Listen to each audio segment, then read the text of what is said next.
Greetings, literary enthusiasts. Welcome back to Bard and Beyond. Today we're going to delve into the shadowy depths of one of William Shakespeare's most celebrated works, Macbeth. This tale, steeped in ambition, betrayal, and tragedy, has captivated the minds of readers for centuries. Now let's set the stage. Picture this. We're in medieval Scotland, a time of kings and battles, of brave warriors and dark prophecies. Our protagonist, Macbeth, is one such warrior, known for his valor and strength. But his life takes a dramatic turn when he crosses paths with three enigmatic witches. Their prophecy sets in motion a series of events that will change Macbeth's life forever. The play is set in medieval Scotland and revolves around the protagonist, Macbeth, a valiant warrior whose life takes a dark turn after encountering three mysterious witches.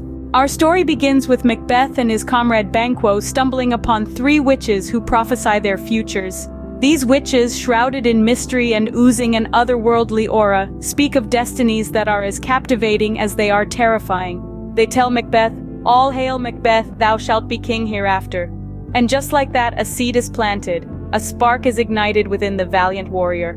This prophecy, while seemingly a promise of glory, is also a harbinger of doom. It sets in motion a series of events that will forever change the landscape of Scotland and the lives of its people. Macbeth, the hero, the beloved warrior, is now faced with a prophecy that stirs within him an insatiable thirst for power. But what are prophecies if not riddles wrapped in enigma? They are not straightforward, and they often come with a twist. While the witches hail Macbeth as the future king, they also warn Banquo, "Thou shalt get kings, though thou be none." A riddle, a conundrum that adds another layer of complexity to this tale of ambition and power. Prophecies, as we see in many a tale, have the power to alter the course of one's life. They can make heroes out of ordinary men and villains out of heroes. They are catalysts that set the stage for tragedy or triumph. In Macbeth's case, it fuels his ambition, pushing him further down a path from which there is no return. The witch's prophecy doesn't just predict Macbeth's future, it shapes it. It plants the idea of kingship in his mind, and that idea grows into an obsession. It becomes a driving force that will lead him to make decisions he might have otherwise shunned. Each step Macbeth takes from this point is a step towards fulfilling the prophecy, but also a step towards his downfall. Little does he know that this spark will lead to a series of catastrophic events. The prophecy, while promising power and position, carries with it a heavy price. It's a price Macbeth will come to understand all too well as his story unfolds. As the prophecy takes root in Macbeth's mind, ambition takes hold, leading him to commit heinous acts to fulfill his destiny. This ambition, like a seed, is watered by the tantalizing words of the witches and soon sprouts into a monstrous plant that consumes Macbeth's entire being. His moral compass, once steadfast, starts to waver under the weight of this newfound desire for power. But the witch's prophecy is not the only wind that fans the flames of Macbeth's ambition. Enter Lady Macbeth, the play's equally ambitious and arguably more ruthless character. Lady Macbeth, upon hearing of the witch's prophecy, is immediately consumed by a desire to see her husband on the throne. Her ambitions for Macbeth even eclipse his own initially, and she pushes him towards a path of regicide. In one of the most iconic scenes in the play, Lady Macbeth goads her husband into action, questioning his manhood and courage. She is the architect of the plot to murder King Duncan, showing a level of ruthlessness and determination that even Macbeth initially balks at. The dynamic between Macbeth and Lady Macbeth is a fascinating study of power, manipulation, and ambition. As the plot unfolds, we see that Macbeth, driven by his ambition and spurred on by his wife, steps onto a path from which there is no return. He murders King Duncan in his sleep, a horrendous act that marks the point of no return for Macbeth. The deed, once done, sets a chain of events into motion from which Macbeth cannot escape. With the encouragement of his wife, Lady Macbeth, the two conspire to murder King Duncan and seize the throne. This act of treachery marks the beginning of Macbeth's reign as king, but it also signals the start of his downfall. The ambition that had once seemed a powerful motivator now becomes an insatiable monster, driving Macbeth further into a spiral of guilt and paranoia from which he will never recover. Macbeth's ascent to power is accompanied by a descent into madness. In the pursuit of his ambitious desires, Macbeth trades his sanity for a crown. As we delve deeper into his psyche, we witness the unraveling of a man once hailed as a hero.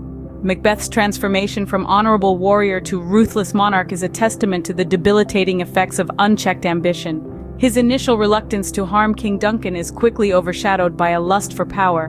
Once he tastes the intoxicating elixir of authority, he spirals into a paranoia-fueled frenzy. The guilt of his heinous deeds begins to gnaw at him.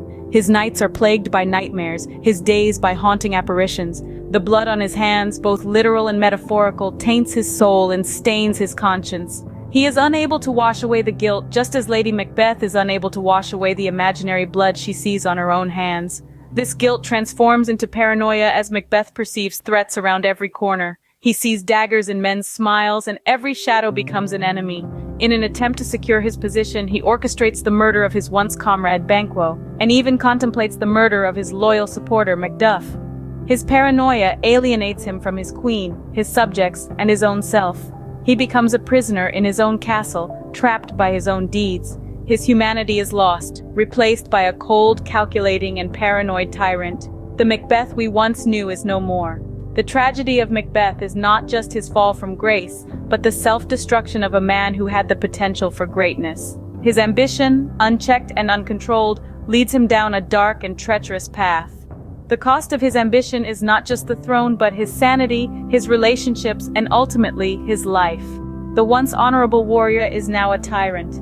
His story serves as a stark reminder of the dangers of unchecked ambition, the destructive power of guilt, and the steep price one may pay for power. The tale of Macbeth is not just a tragedy, but a cautionary tale for all who dare to let ambition blind them to the consequences of their actions. Now, let's explore the rich themes and symbolism woven into Macbeth. Shakespeare's masterpiece is a cauldron brimming with intricate symbolism and profound themes, each providing a deeper understanding of the play's core message. One of the most prominent themes is the destructive power of unchecked ambition. Macbeth's aspiration to ascend the throne, ignited by the witch's prophecy, quickly spirals into a ruthless quest for power. This ambition, once kindled, proves insatiable, driving Macbeth to commit unspeakable crimes. His journey vividly illustrates how unchecked ambition can lead to moral decay, ultimately resulting in downfall and destruction.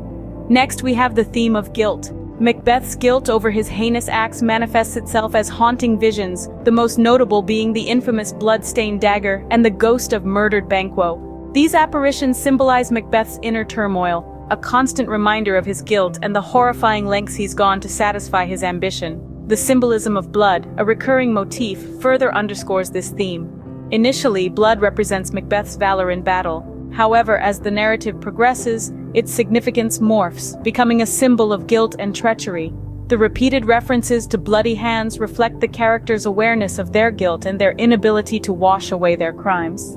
Lastly, the supernatural elements symbolized by the three witches play a pivotal role. They not only set the plot in motion with their prophecy, but also represent fate and the idea of predestination. Their presence raises questions about free will and destiny, adding another layer of complexity to the narrative. In essence, Macbeth is a profound exploration of the human condition, an examination of how ambition, if left unchecked, can lead to moral downfall. It's a timeless reminder of the corrupting influence of power and the destructive potential of guilt. The play delves into the consequences of unchecked ambition and the corrupting nature of power.